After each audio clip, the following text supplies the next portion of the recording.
ได้รู้จักขนบธรรมเนียมวัฒนธรรมประเพณีหลายอย่างนะและก็นอกจากนั้นได้ให้รู้ความเป็นไปหรือการเผยแผ่ธรรมะของพระภิกษุสงฆ์ในทางพระพุทธศาสนาทั้งในประเทศและต่างประเทศภายในประเทศก็มีทั้งการศึกษาพระธรรมคำสอนโดยเฉพาะพระปริยัติธรรมทั้งแผนกนักธรรมและบาลี เรียกว่าปริยัติอันเป็นการศึกษารากศัพท์ของธรรมะหรือว่ารากของภาษาบาลีธรรมะนั้นจารึกซึ่งเป็นภาษามคธรัฐนะก็เป็นภาษาบาลีและนอกจากนั้นภาษาบาลีก็มีความสำคัญกับคนไทยเราไม่ใช่น้อยเพราะว่าเราทั้งหลายได้ยินได้ฟังอยู่บ่อยๆทั้งชื่อเสียงตลอดถึง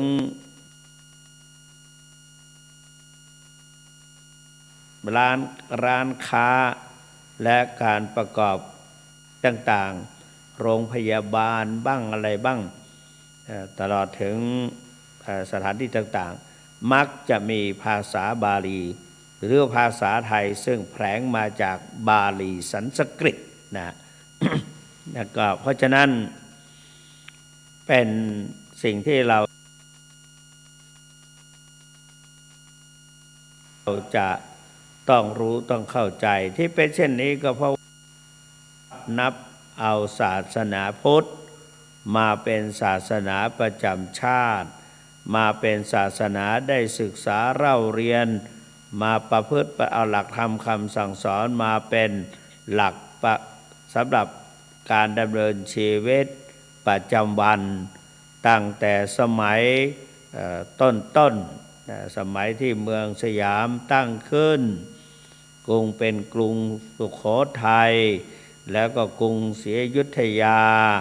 ต่อมาก็เป็นกรุงธนบุรีและกรุงรัตนโกสินทร์นอกจากนั้นก็ยังเป็นเมืองต่างๆล้วนแล้วแต่นับถือพระพุทธศาสนาในสมัยก่อนปัจจุบันนี้ก็มีเป็นส่วนมากเพราะฉะนั้น เราก็ใน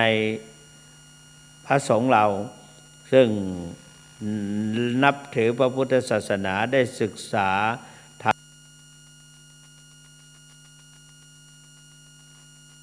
รรมะทั้งเป็นธรรมและวินัยดังนั้นก็จึงต้องศึกษาบาลีแล้วก็จะมีการศึกษาบาลีนั้นศึกษาเรียกว่าตั้งแต่หลักไวยากรณ์ซึ่งในการสถาบันการศึกษาทั่วไปก็เรียกว่าหลักแกรมมานะก็คือไวยากรณ์ก็มีไวยากรณ์บาลีก็มีหลายอย่างเช่นสมัญญาพิธานสนธินามอวิยศัพท์อาขยากิจสมาตัดทิศอย่างเนี้ย แต่ละอย่างนั้นก็มีหลักการวิธีการมาเป็นทำไมจึงต้องพูดอย่างนี้ขึ้นมาก็เพราะว่าในวันที่14 15 16 17จะมีการสอบบาลีระดับต้นตั้งแต่ประโยค1 2ประโยคปท3ประโยคปท4ประจำส่วนภูมิภาคทั่วพระราชอาณาจักรทั้งในเมืองหลวงและก็ส่วนภูมิภาคโดยเฉพาะจังหวัดเชียงใหม่มีถึง3 สนามสอบพระมหาวิหารสนามสอบที่2ซึ่งเกิดขึ้นแม่อายโซนทางโน้นนอกจากนั้นก็สนาม สอบที่3ก็คือวัดพระธาตุก็ซึ่งพระเดชพระคุณหลวงปู่เจ้าคุณพระพรหมมงคลจัดตั้งให้มีการศึกษาพระปริยัติปฏิบัติเพื่อให้เกิดความปฏิเวทคือความเข้าใจรู้แจ้งเห็นจริง ในหลักการปริยัติก็มีการศึกษาภาษาบาลีศึกษานักธรรมแล้วศึกษาอภิธรรมเกี่ยวกับเรื่องจิตหลวงปู่พยายามที่จะให้เกื้อหนุนกันนักธรรมตรีโทเอกนั้นก็เป็นหลักการดำเนินชีวิตของพุทธศาสนิกชนมีพระธรรมมีพระวินัยก็นอกจากนั้นพระอภิธรรมก็เกี่ยวกับเรื่องจิตใจเมื่อทั้งหมดนั้นเป็นภาษาบาลีก็ต้องอาศัยบาลีผู้ที่ศึกษาบาลีพอเห็นศัพท์แสงอะไรต่างๆก็สามารถจะตีความหมายได้เข้าใจลึกซึ้งว่าหมายถึงเช่นนั้นเช่นนั้นเช่นนั้นก็นี่ก็แต่พาการจะว่าจะเป็นการศึกษานักธรรมบาลีอภิธรรมนี่หลวงปู่บอกว่าเป็นส่วนปริยัติเรียนเพื่อให้เกิดความรู้ความเข้าใจให้เกิดความรู้ความเข้าใจเกิดปัญญาปัญญาถ้าไม่เรียนก็ไม่รู้ถ้าไม่ดูก็ไม่เห็นถ้าไม่ทำก็ไม่เป็นเพราะฉะนั้นจึงต้องเรียนให้รู้ดูให้จำทำให้จริงทุกสิ่งจักสำเร็จหรือจะสำเร็จก็แล้วแต่นะก็เพราะนั้นก็จึงต้องการเรียนหลวงปู่ส่งเสริมให้มีการเรียนพระปริยัติธรรมจนสามารถมีลูกศิษย์ลูกหาสอบปริญญาธรรม9ประโยคได้ในหลายปีติดกันมาและก็มีนาคหลวงเช่นท่านอาจารย์มหาธนวัฒนโนปริญญาธรรม9ประโยคเป็นครูใหญ่ได้ดำเนินการบริหารการศึกษาภาษาบาลีเดิมก็ท่านมหาแสวงปริญญาธรรม4ประโยค5ประโยคมาเป็นครูใหญ่ต่อมาก็มีหน้าที่ทำอย่างอื่นก็ท่านอาจารย์มหาออสจนเป็นเจ้าคุณพระอมรเวทีเป็นอาจารย์มหาบัญชาก็ไปศึกษามาก็บุญหมดก็กลายเป็นอุบาสกไปก็ไม่เป็นไรนี่นะพบปะประชาชนแต่ถึงแม้ว่าจะสอนเป็นส่วนน้อยไม่ได้บรรยายเหมือนท่านเจ้าคุณสุวรรณเมธีอย่างนี้แต่ท่านก็สามารถที่จะนำไปสอนในหมู่ชุมชนได้ดูเหมือนว่าได้ไปเป็นมัคคณายกก็เป็นคนสำคัญเป็นนายกมัคคณายกก็เป็นผู้ที่มีความสำคัญในทางพระพุทธศาสนาช่วยพระสอนไปอีกแนวหนึ่งแต่ว่าเป็นผู้รู้ลึกซึ้งถึงหลักคำสอนในด้านภาษาท่านจบถึงปริญญาธรรม7ประโยค ก็อยู่ได้ก็อยู่ไปอยู่ไม่ได้ก็จำเป็นจะต้องศึกษาลาเพศไปก็ไม่ว่ากันก็มีเยอะแยะไปนะครับทีนี้ ทั้งหมดนี้ถือว่าเป็นปริยัติส่วนการปฏิบัตินั้นปริยัตินั้นไม่ช้าไม่นานก็จืดจางแล้วก็เสื่อมคลายหายไปเป็นกฎธรรมชาติอนิจจังทุกขังอนัตตาก็ลืมไปเขาบอกว่าการลืมคืออะไรการลืมคือการสูญเสียความสามารถในการระลึกการลืมคือการสูญเสียความสามารถในการรู้จักการลืมคือการสูญเสียความสามารถในการถ่ายทอดสาเหตุที่ไม่จะลืมก็คือว่า เพราะไม่ได้ใส่ใจทำไมถึงไม่ใส่ใจก็เพราะมีอาชีพอีกอย่างหนึ่งเป็นชาวบ้านต้องหาเลี้ยงปากเลี้ยงท้องเลี้ยงพ่อแม่บิดามารดาบุตรภรรยาบ่าวไพร่อะไรต่างๆต้องตามนั้นแต่ว่าพระนี่ก็เรียนภาษาบาลีก็ได้ศึกษาธรรมะสวดมนต์อยู่ตลอดเวลายิ่งได้มาเป็นนักเทศนักเผยแผ่ก็ต้องมีการค้นคว้าค้นคว้าเมื่อกี้นี้ก่อนจะลงมาตนสูตร พระพุทธเจ้าตรัสว่าทุกข์คืออะไรทุกข์ในอริยสัจสี่มี12มั้งทุก12อย่างท่านสาธุชนทั้งหลายได้ค้นคว้าเรื่องนี้แต่พอมาเปิดสวดมนต์ดูเนี่ยท่านบอกว่าอิทังโขปนาภิกเวทุกขังอริยสัจจัง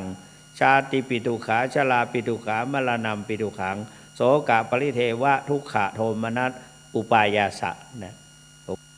อุปายาสะสุปายาปิเย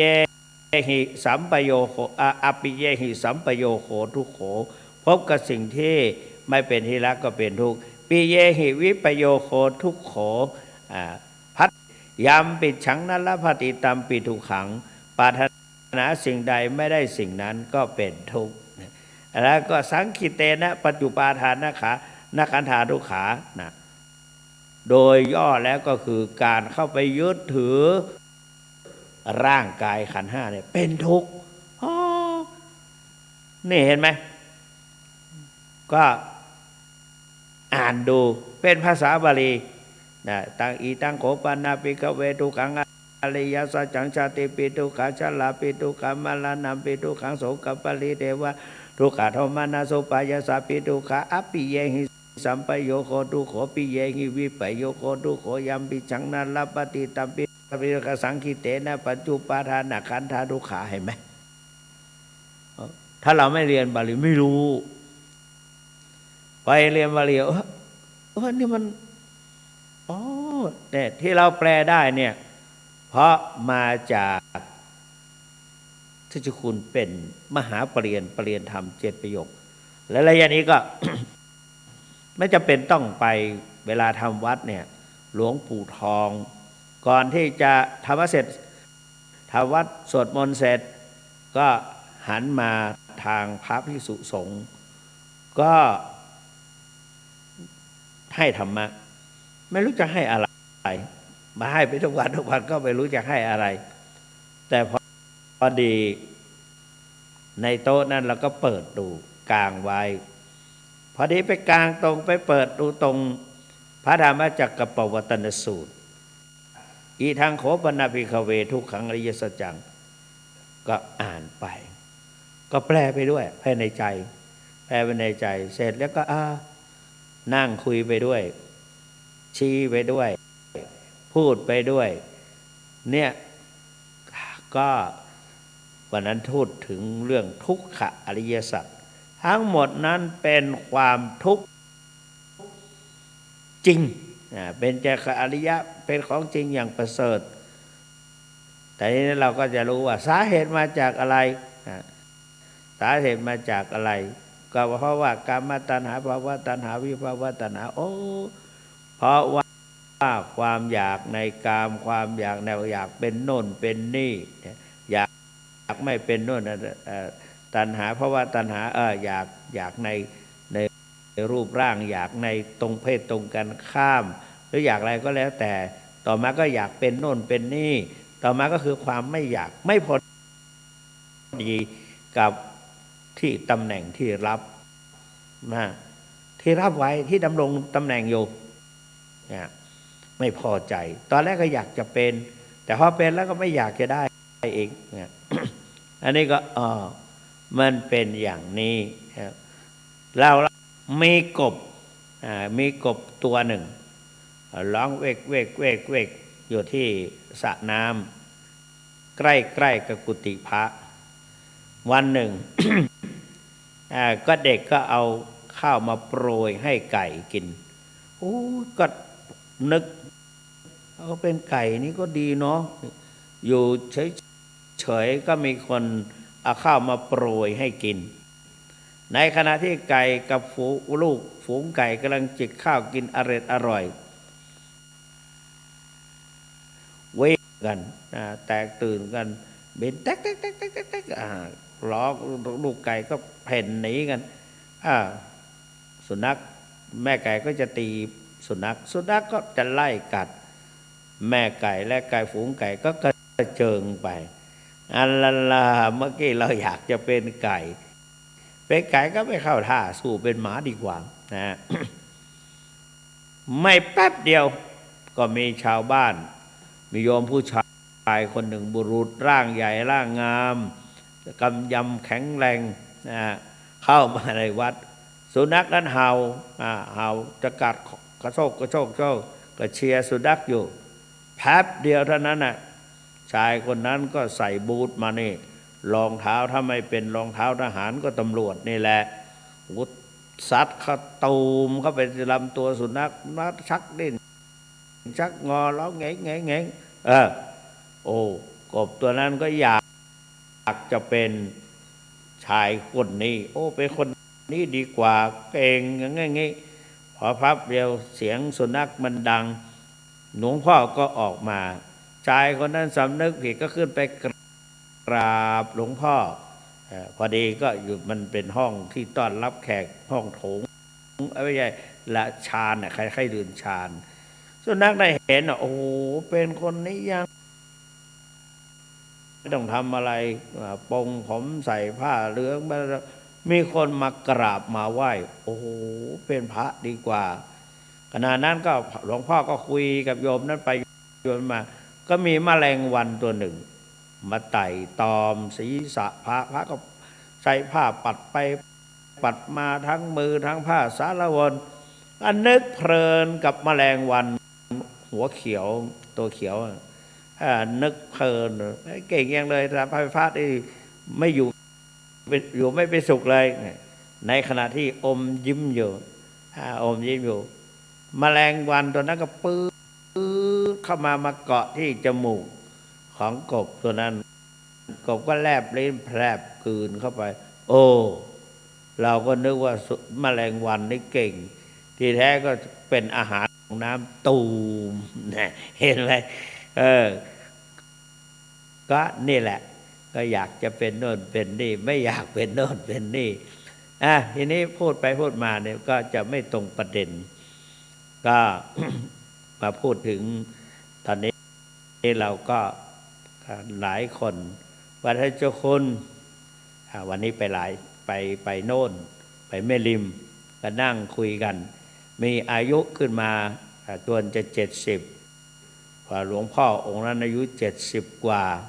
แต่ท่านบรรพชาอุปสมบท24-25นะพศอายุตอนนั้นก็เลยแพ้เจ้าคุณสุวรรณบวชตั้งแต่อายุ20พรรษาก็เลยเยอะกว่า ท่านก็เห็นนี้ก็คุณก็จะ69จะเข้า69เป็น68เต็ม69แล้วก็จะเข้าสู่70แล้วก็เดินงอนแง่นเหมือนกันแหละจะเดินออกไปเขาก็เขารู้นะให้หนุ่มๆเขารู้ท่านรู้หลายรูปเราก็ได้ว่าไม่ยืนอยู่ข้างๆเราทำไมเพราะว่าเขาประกาศว่าขอกราบอาราธนาดร.เจ้าคุณพระสุวรรณเมธีขึ้นสู่อะไรคล้ายๆอย่างปราสาทนะรอบสีเราเป็นบุษบกนะเป็นซุ้มปราสาทเล็กๆอย่างเงี้ยให้ขึ้นไปสำหรับเป็นที่แสดงพระธรรมเทศนาแล้วก็ล้านนาก็ท่านเจ้าคุณก็ขึ้นไปลุกขึ้นมาพอลุกขึ้นมาอีท่าไหนไม่รู้คล้ายๆว่าจะล้มนะจะล้ม สงสัยนั่งทับผ้าจะล้มก็เลยล้มจงไปขึ้นธรรมาสน์เทศจากธรรมาสน์แล้วก็ลงมา มานั่งเนี่ยก็เป็นเหตุให้เราได้พูดว่าต่อไปเนี่ยข่าวในข้าวข้างหน้าเนี่ยชราชราปรากฏแก่เราแล้วชราปรากฏนั้นเอาความกระฉับกระเฉงหายไปไม่ใช่น้อยแม้แต่ฟันที่จะเคี้ยวอาหารก็สึกกร่อนสึกกร่อนไปชำรุดทรุดโทรมไปทำทีทำท่าว่าจะแสดงอาการเจ็บทะลุออกหูนนความเจ็บเฉียดออกหูชิดนะเพราะนั้น เราก็ต้องรู้สึกว่าการเกิดและแก่ตอนนี้เจ็บแล้วไหลต่อไปก็นั่นแหละความตายก็จะปรากฏเพราะฉะนั้นเราก็ต้องนึกเอาอะไรมาเป็นที่พึ่งทางใจก็ได้แก่ที่จะติดตัวเราไปก็ได้แก่สมาธิภาวนาหรือกรรมฐานภาวนาหรือว่าสมถภาวนาวิปัสสนาภาวนาเรียกว่ากรรมฐานสมถกรรมฐานวิปัสสนากรรมฐานเป็นสิ่งสำคัญพระพุทธเจ้าว่าปริยัติก็จะเป็นการทำบุญสนทานศึกษาเล่าเรียนก็สู้การปฏิบัติไม่ได้การบูชาพระพุทธเจ้าด้วยสิ่งของด้วยอะไรต่างๆราคาเป็นหมื่นเป็นล้านก็สู้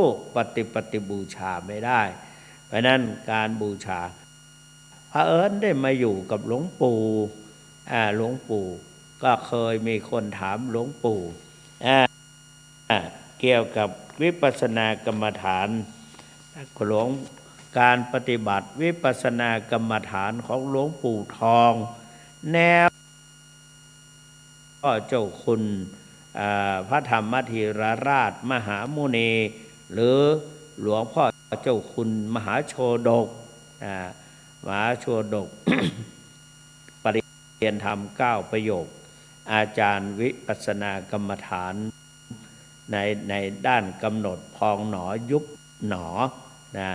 พองหนอยุบหนอขวาย่างหนอซ้ายย่างหนอก็นำมาวันนี้ก็เลยจะได้นำมามีคนถามจะคุณสอนในเรื่องหนอ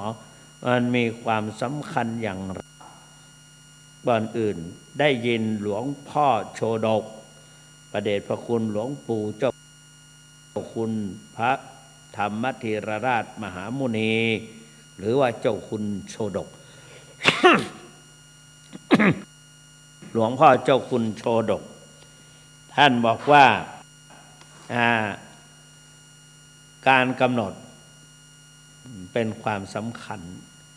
จึงมีคนถามว่าการกำหนดมีความสำคัญอย่างไรหลวงพ่อโชดกภายหลังมาก็หลวงพ่อทองก็มาพูดในเรื่องการกำหนดว่ามีความสำคัญอย่างไรหลวงปู่ทองได้ให้ความสำคัญแก่ท่านผู้สดับรับฟังและผู้มาประพฤติปฏิบัติธรรมที่วัดพระธาตุสีจอมทองเสมอว่ากำหนดเป็นหัวใจของพระพุทธศาสนาเพราะถ้าไม่มีการกำหนดแล้วก็ไม่อาจจะทำให้เห็นแจ้งได้ทำให้รู้แจ้งเห็นจริงได้เพราะนั้นต้องกำหนดจึงจะรู้แจ้งเห็นจริงยถาภูตังตามความเป็นจริงรู้แจ้งได้ตามความเป็นจริงของการตามหลักการกำหนดเป็นงานของสติเป็นงานของสติที่จะต้องตามรู้ตามกำหนดรู้แล้วต้องตามกำหนดอีกตามกำหนดเพราะฉะนั้นการกำหนดนั้นก็มีคนถามกำหนดอย่างไรกำหนดอย่างไรหลวงปู่ขั้นต้นหลวงปู่บอกว่าต้องกำหนดที่ศีลสมาธิปัญญาคราวนี้อึ้งเลยงงเลย ว่าศีลสมาธิปัญญาคือการกำหนดอย่าง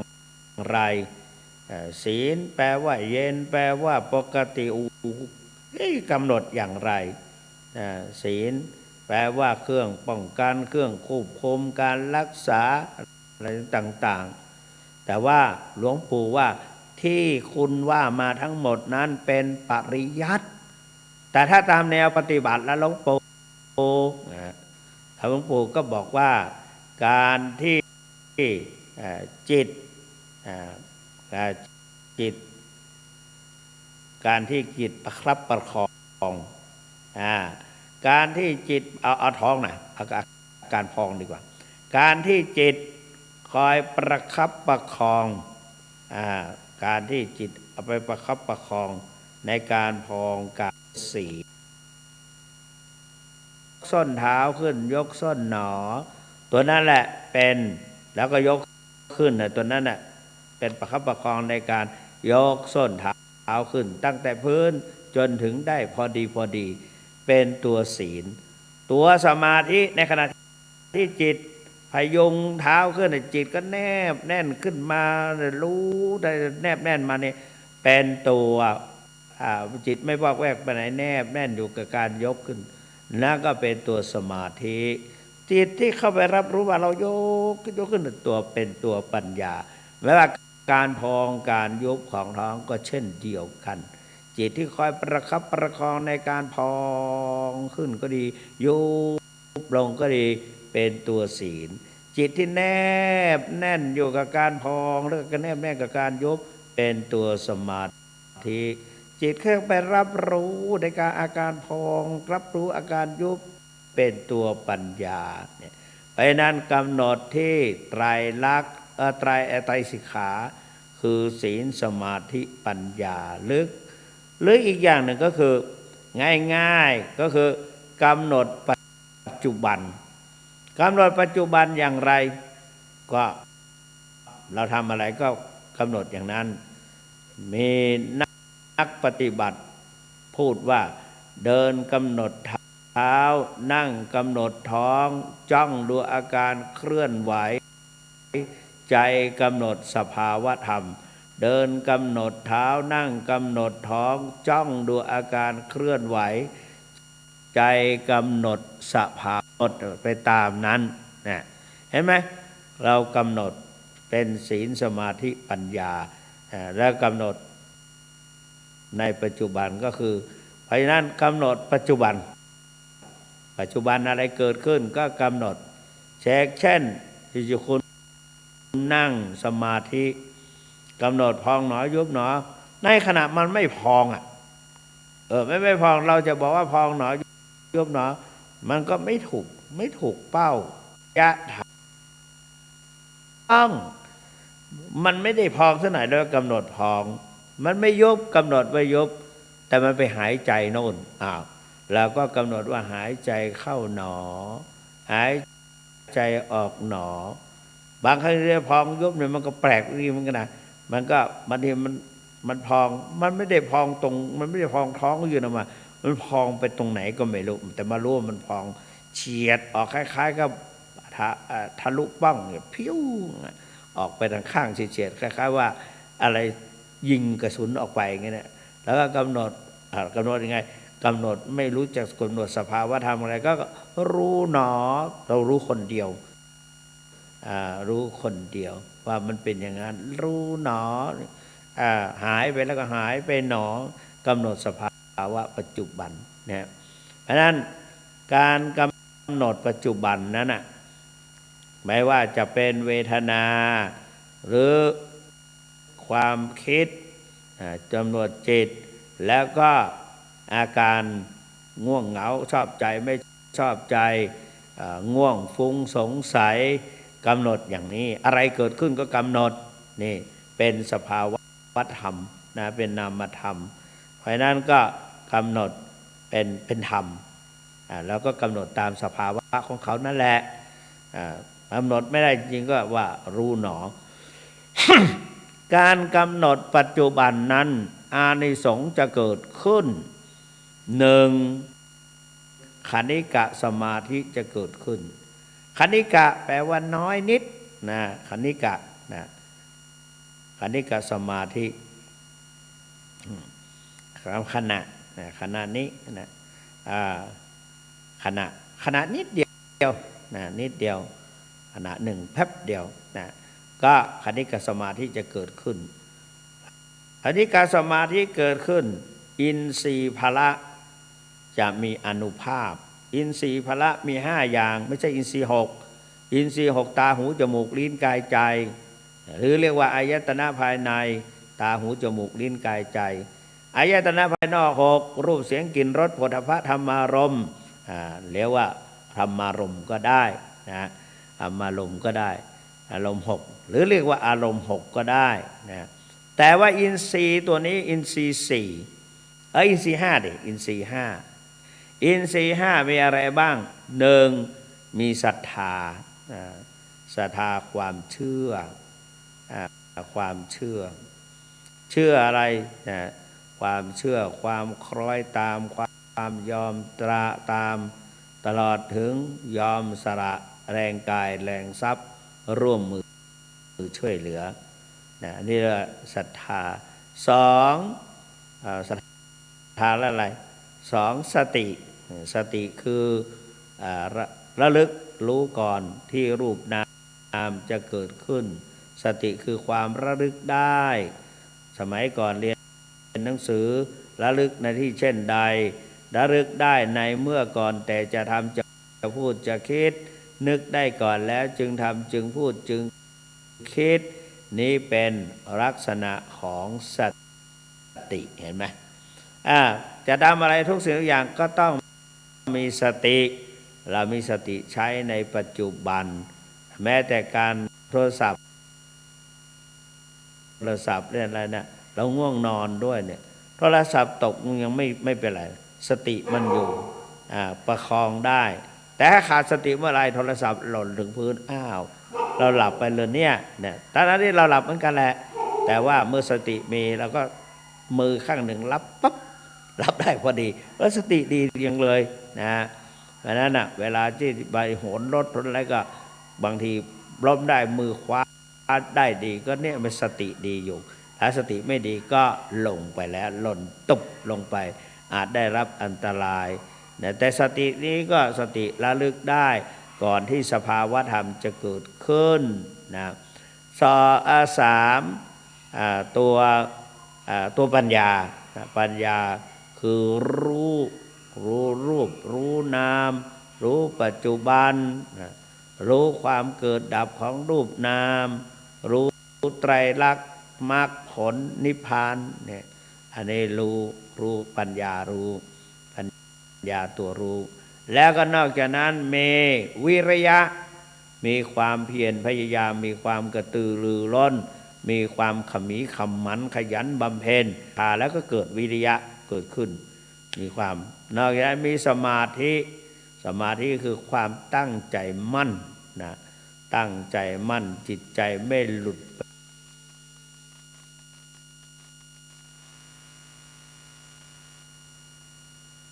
ไปไหนตกอยู่กับในสภาวะปัจจุบันนะเพราะว่าเราตั้งใจจริงแล้วก็มีสติแล้วก็มีการกำหนดมีวิริยะมีอินทรีย์เมื่ออินทรีย์พละเนี่ยมีมี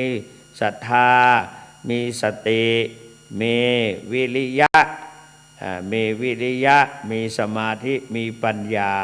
ไม่ขาดไม่ตกไม่บกพร่องพอกันก็จะมีอานุภาพแข็งกร้าขึ้น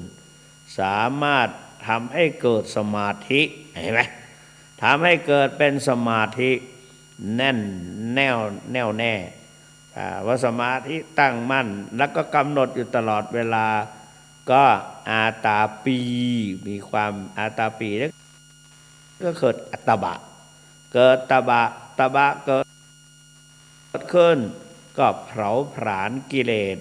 คือราคะโทสะโมหะซึ่งตั้งอยู่ในจิตใจของเราก็เหือดแห้งหายไป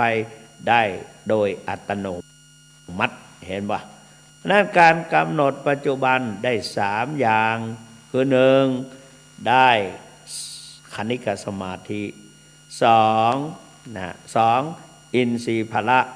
รวมตัวกันได้ดีประการที่สามเกิดสมาธิจิตใจตั้งมั่นด้วยอานิสงส์การกำหนดมีสติมีสมาธินั่นแหละกิเลสคือความโลภความโกรธความหลงก็จะเหือดแห้งหายไปได้โดยอัตโนมัติท่านสาธุชนทั้งหลายอาตมาภาพมาสังเกตหลวงปู่ทองจัดงานใหญ่ๆก็นิมนต์สงฆ์หลายร้อยรูปมาแล้วก็ท่านก็ใครอะไรมาถวายท่านก็ทำบุญหมดไปโน่นไปนี่ก็ทำบุญช่วยเหลือเกื้อกูลอาจารย์คุณพระศรีศิลปาจารย์ก็สนองงานหลวงปู่อยากได้อะไรก็ได้ญาติโยมก็คอยสนับสนุนบอกว่าหลวงปู่บอกตรงนี้รักษาศีลห้าเจ้าคุณพระหลวงพ่อเจ้าคุณพระพรหมเสนาบดีเจ้าคณะภาค7แล้วก็เป็นประธานโครงการเผยแผ่พระพุทธศาสนาด้วยโครงการว่ารักษาศีลห้านิมนต์หลวงปู่ไปตามจุดต่างๆตามจังหวัดต่างๆเรามีโอกาสก็เลยติดตามไปด้วยเป็นพระอนุจรไปด้วยก็เห็นหลวงปู่หันมามอง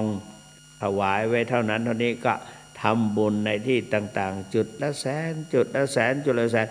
โดยไม่สะทกสะทานนะเพราะฉะนั้นเราท่านทั้งหลายอยู่ใกล้อันไหนอยู่ใกล้สิ่งใดอยู่ใกล้ผู้ใดใจเราก็จะเป็นเช่นนั้นก็เช่นเดียวกันทำบุญทำกุศลก็ดีใจไม่สะทกสะท้านไม่หวั่นทรวง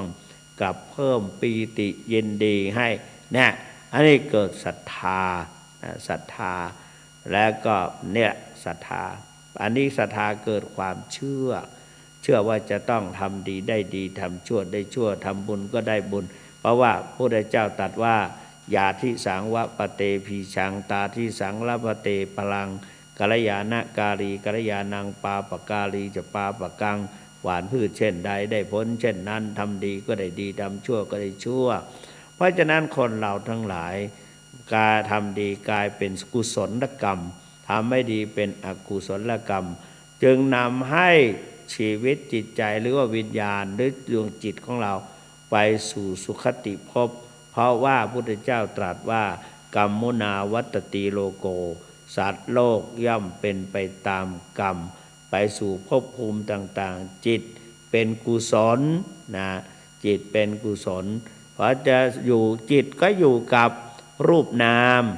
อยู่กับรูปนามอยู่กับขันธ์ห้าก็ตกอยู่ในอำนาจของไตรลักษณ์ก็คือเป็นอนิจจังทุกขังอนัตตานะทุกขังอนัตตาเพราะผุพังเหมือนกับเจ้าของบ้านพังแล้วใครจะอยู่ล่ะอยู่แล้วบัดนี้คลื่นลงมาก็อาจจะเจ็บตัวหรือบางทีอาจจะตายได้อย่างเงี้ยเพราะฉะนั้นร่างกายก็เหมือนกันพอถึงจุดหนึ่งจิตก็ต้องออกจากร่างหรือเหมือนกับจิตเหมือนโคตรพลขับร่างกายเหมือนรถพระพุทธเจ้าบอกว่าสรีระยันตังอันว่ายนต์คือสรีระจตุถกังมีจักสี่นวัฏทวารังมีทวาร9เนี่ยเป็น9ก็นี่แหละย่อมตกอยู่ในอำนาจของไตรลักษณ์ทั้งสิ้นนะย่อมอยู่ในลักษณ์ของทั้งสิ้นอันนั้นก็จิตก็ออกจากร่างไปด้วยกุศลกรรมไม่ใช่ว่าจะต้องไปกุศลกรรมทุกคนแล้วแต่คนแล้วแต่เรียกว่าสัตว์ตัวนั้นน่ะหรือว่าดวงวิญญาณดวงนั้นน่ะเมื่อตอนยังเป็นมนุษย์อยู่ได้ทำอะไรไว้ถ้าทำดีแน่จิตต้องเป็นกุศลกรรมเป็นเรียกว่ากุศลจิตถ้าทำไม่ดีก็เป็นอกุศลจิตเพ พระพุทธเจ้าตรัสว่าจิตเตสังกิริเถเมื่อจิตเศร้าหมองทุกขติปาติกังขาก็ย่อมไปสู่ทุกขติจิตเตอสังกิริเถเมื่อจิตหมดจดหมดใสก็คือไม่เศร้าหมองนั่นเองสุขติปาติกังขาสุขติเป็นอันต้องหวังหรือว่าต้องไปสุขติแน่นอนเงี้ยเป็นอันต้องหวังแน่นอนเงี้ยเพราะนั้นท่านสาธุชนทั้งหลายเราจึงต้องฝึกจิตด้วยการปฏิบัติวิปัสสนากรรมฐานนะเพราะนั้นนอกจากนั้นก็กำหนดอย่างต่อเนื่องการกำหนดอยู่ต่อเนื่องอยู่ที่ไหนแล้วก็กำหนดอยู่ตลอดเวลาและอีกอย่างหนึ่งแล้วก็ในขณะปฏิบัติก็หมั่นกำหนดจนให้ครบเวลาแม้แต่ออกมาก็ไม่อยู่เดียวดายไม่อยู่เฉยๆเลยก็คือกำหนดอยู่ตลอดเวลาเพราะการกำหนดตลอดเวลานั้นนะคือเป็นการเหมือนปิดเหมือนเรือละปิดรูรั่วไม่ให้กิเลสไหลกลับคืนเข้าสู่จิตใจได้อีกนะสองทำให้รูปนามปรากฏชัดนะเรียกว่าภาษาปฏิบัติว่าสามารถแยกรูปแยกนามออกจากกันได้แยกรูปแยกนามออกจากกันได้ก็อยู่ในญาณ16นามรูปปริเฉทญาณเห็นไหมนามรูปปริเฉทญาณแยกรูปแยกนามออกจากกันได้นะเพราะนั้นแล้วก็ในขณะนั้นก็มีการกำหนดเดี๋ยวจะมีโอกาสดีๆจะพูดให้ฟังเกี่ยวกับญาณ16บ้างทีนี้ปิดรูรั่วแยกรูปแยกนามออกจากกันได้แล้วนอกจากนั้นก็เห็นความเกิดดับของรูปนามเกิดขึ้นตั้งอยู่ดับไปเกิดขึ้นตั้งอยู่ดับไปเรียกว่าไตรลักษณ์คืออนิจจังทุกขังอนัตตาปรากฏในหทัยหรือในดวงจิตของเราอย่างชัดแจ้งพระพุทธเจ้าตรัสว่าวิปัสสนาแปลว่าความรู้แจ้งเห็นจริงในรูปนามซึ่งเป็นไปตามกฎของธรรมชาติคืออนิจจังทุกขังอนัตตาเพราะฉะนั้นกำหน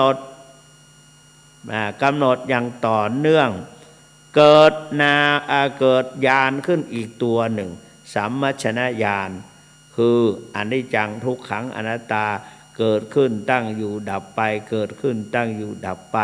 เพราะนั้นวิปัสสนาแปลว่าความรู้แจ้งเห็นจริงในปัญจขันธ์ซึ่งเป็นไปตามอำนาจของกฎธรรมชาติแสดงว่าเราได้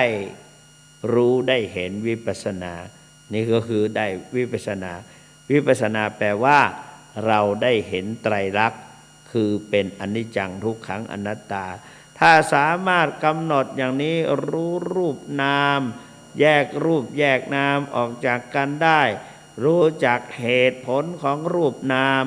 รูปเป็นเหตุนามเป็นผลนามเป็นเหตุรูปเป็นผลรูปกับนามต่างเป็นเหตุเป็นผลของกันและกันนี่เงี้ยก็แสดงว่าเราเห็นไตรลักษณ์ละเห็นไตรลักษณ์ได้เห็นจากการปฏิบัติเนี่ยก็เป็นกันว่าทำให้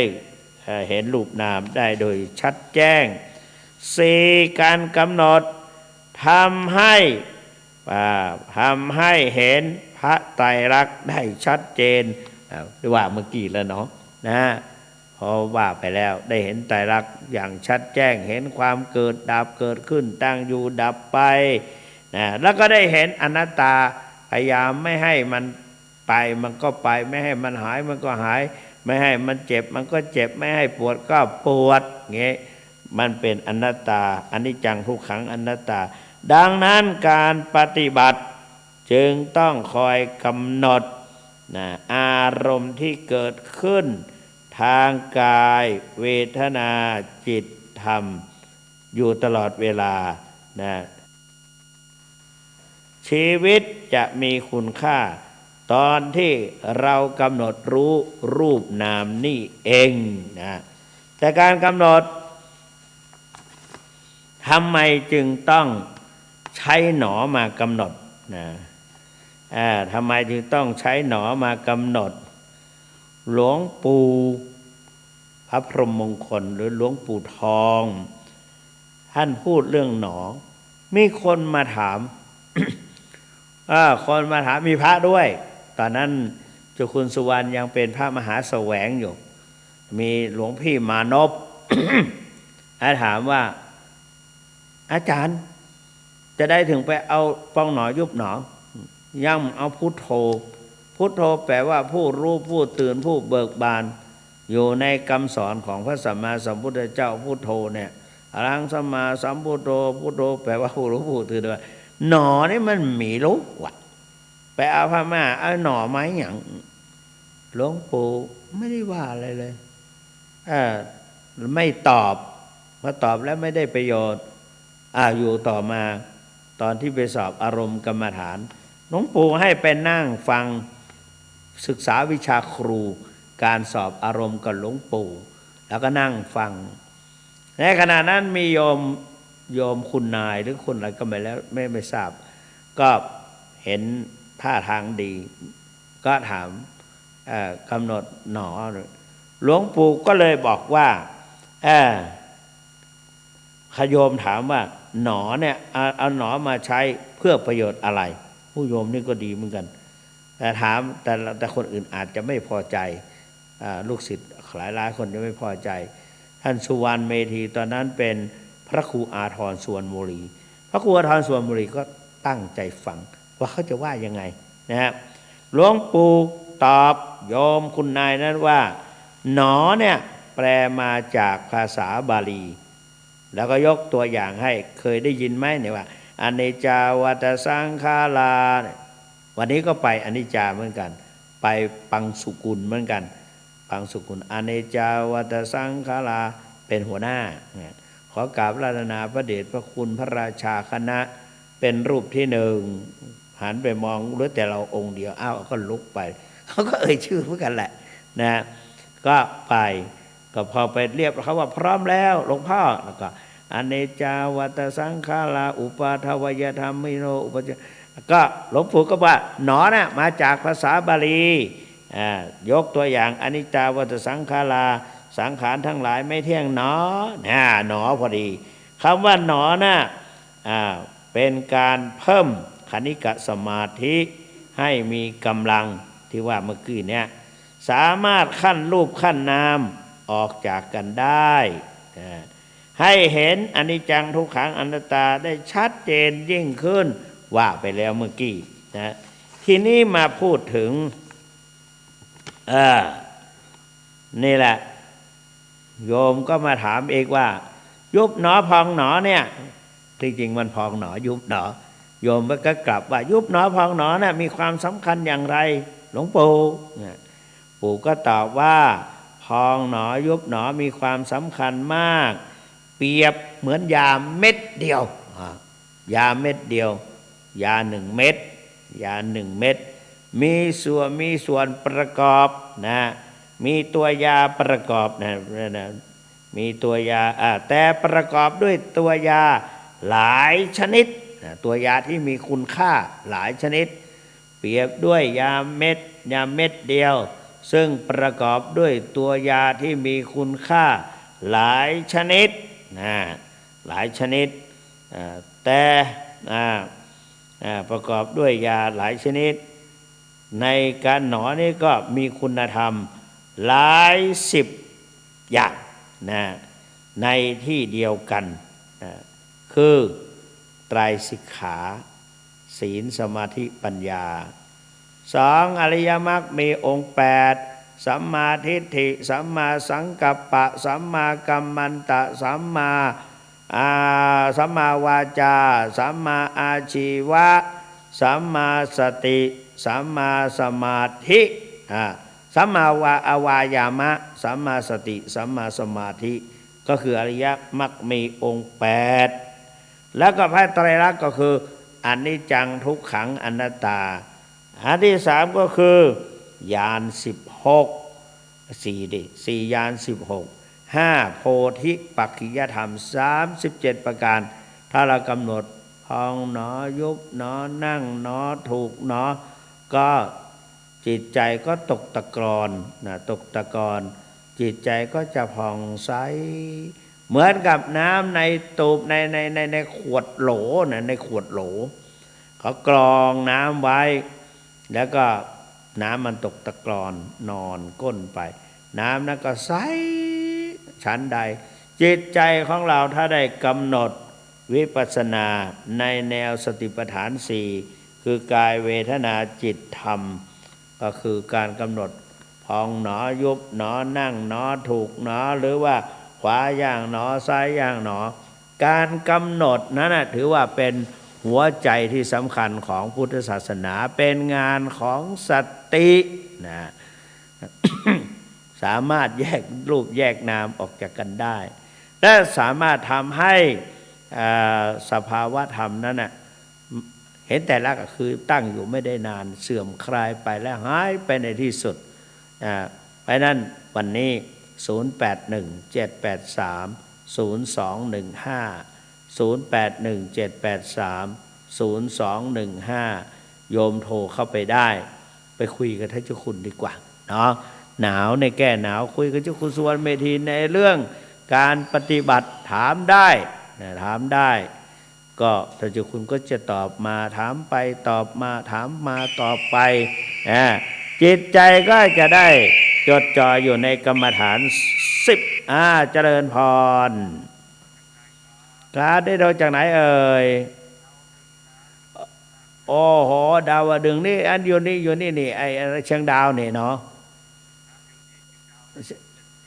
นั่นนะดิอยู่ที่เชียงดาวดาวดึงสมุทรสงครามอย่านึกถึงบ้านเดิมเมืองเดิมอยู่เนาะดีมากโยมขอขอบคุณมากอายุวันโนสุขังพลังนะ0817830215โยมบางหูด้วย0817830215จะมีใครอีกนะน่ามาแล้วนะเจริญพรเป็นได้ไอ้นี่จังเชียงใหม่นี่เนาะปะคอยใต้เนาะยายแดงปะคอยใต้ยายแดงนี่นะวันที่1 มีนาเนี่ยไปร่วมกับงานเจ้าขุนเนอะเจ้าขุนจัดงานไม่ใช่ว่าเจ้าขุนจัดแหละก็จัดอะมาได้เจ้าว่าก็จัดอะนะก็คือได้รับตำแหน่งเจ้าอาวาสพระอารามหลวงได้รับตำแหน่งเจ้าคณะอำเภอถามันของนักก็กลัวว่าเจ้าของทนบ่ไหวฐานมันก็เลยทำบุญเสริมฐานในคณะเดียวกันก็เป็นการอุทิศส่วนบุญส่วนกุศลไปให้แก่ดวงวิญญาณของอดีตครูบาอาจารย์ตลอดถึงผู้อุปถัมภ์บำรุงและก็พ่อแม่พี่น้องปู่ย่าตายายนอกจากนั้นก็ยังเป็นการเปิดโอกาสเพื่อพี่น้องศิษย์สาวชาวบ้านได้พบปะกับพระเจ้าพระสงฆ์ทั้งหลายเกือบทุกจังหวัดเชียวล่ะนะของภาคเหนือนะไม่ใช่ของภาคเหนือของภาคของภาค6ภาค7ก็ได้แก่ตั้งแต่จะลำปางเชียงรายแพร่น่านพะเยาเชียงรายลำพูนเชียงใหม่แม่ฮ่องสอนมาหมดนะเจ้าคณะผู้ปกครองไปเนอะตั้งแต่วันที่28นั้นตั้งแต่บ่ายโมงถึงตอนเย็นแล้วก็วันที่1นั้นตั้งแต่9 โมงไปทั้งวันแหละนะมีโอกาสก็ขอเชิญเนอะนะอายุวันโนสุขังพระลังโยมบางหูบันทิเข้ามาแล้วนะโยมกดแม่กดนะโอ้ได้ยินก็ได้ยินเนาะเจริญพรบันทิไก่นะอย่าไปลืมเนอะไปแอวจอมต้องวันที่28กับวันที่1นะจะไปหันกันหน่อยเจ้าเนี่ยบันทิที่โทรมากูเตอคุณนี่แหละอย่างเงี้ยเนอะแล้วก็จะได้รับแจกหนังสือหนังสือครูบาพระบาทตักผาก็มีหนังสือมีกรอนมีคำคมเพิ่นเอามาถวายนะ2 ชุด 3 ชุดนะไปเนอะจะแจกนะเนอะนะนอกจากนั้นได้เหรียญหลวงปู่ทองเหรียญแบบเปิ้นฮ้องเหรียญเนี่ยที่เปิ้นอันเน็บที่เป็นรูปหลวงปู่เป็นล็อกเก็ตเนาะเต๋าเป็นเหรียญอะไรที่เนี่ยเป็นเนี่ยที่ปกปิดติดเหรียญ วันที่28กุมภาแล้วก็วันที่1มีนานะไปไหนเนอะนะเจริญพรปิดได้นะปิดเสียงได้นะเพราะว่าวางหูหน่อยเนาะเสร็จแล้วคนอื่นจะได้โทรเข้าไป081780อีก4นาทีว่าใครได้ฟังบ้างแล้วก็วันขอประชาสัมพันธ์ใครจะไปร่วมก็ยินดีก็จะมีเหรียญหลวงปู่แจกที่ว่าจะได้กระติดหน้าอกหันภาพหลวงปู่เพราะว่าได้ขอเมตตาจากเจ้าคุณพระศรีศิลปาจารย์ว่าขอเหรียญนะมันเป็นคล้ายๆกับเนี่ยติดหน้าอกได้นะติดหน้าอกได้คล้ายๆแบบลงยานะลงยาเหรียญลงยาเป็นวงกลมๆรูปหลวงปู่ทองยิ้มหน้าชุ่มนะหน้าจุ่มประกอบด้วยเมตตาธรรมเพราะนั้นท่านสาธุชนทั้งหลายแล้วก็จะมีหนังสือคู่มือวิปัสสนากรรมฐานนะแนวสอนแนวการสอนวิปัสสนาแนวการปฏิบัติ